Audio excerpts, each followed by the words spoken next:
మీరు వాళ్ళకి ఏ రకమైనటువంటి స్కీమ్లు ఇవ్వలేదు, ఇవన్నీ చేయలేదు. మొట్టమొదటిగా చేయాల్సినటువంటి పనే మీరు చేయట్లేదు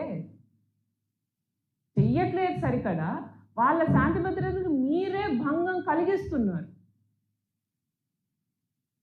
కాబట్టి ఈ చర్యలు ఈ తప్పులు చేసినటువంటి ప్రతి ఒక్కడు ఎమ్మెల్యే కానివ్వండి, కార్యకర్త కానివ్వండి, టీడీపీ లీడర్ యాక్టివ్గా పనిచేసే వాళ్ళు కానివ్వండి, ప్రతి ఒక్కరికి శిక్ష పడాలి.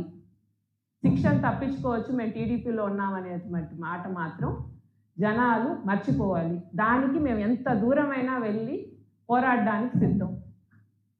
మేము మీకు ఎదురుగా వచ్చి ఉద్యమిస్తాం. ఇంకా నెక్స్ట్ ఆడవాళ్ళ పట్ల భద్రత కానీ చర్యలు తీసుకోకపోతే వెంటనే మేము ప్రభుత్వాన్ని డిమాండ్ చేసేది ఏంటంటే, మీరు ఆడవాళ్ళకి సంబంధించినటువంటి రక్షణ కొద్దీ ఏమేమి చర్యలు తీసుకుంటున్నారు, ఈ తప్పు చేసిన వంటి వాళ్ళని వెంటనే ఇన్వెస్టిగేట్ చేసి ఎలా శిక్షిస్తున్నారో మాకు చెప్పాలి.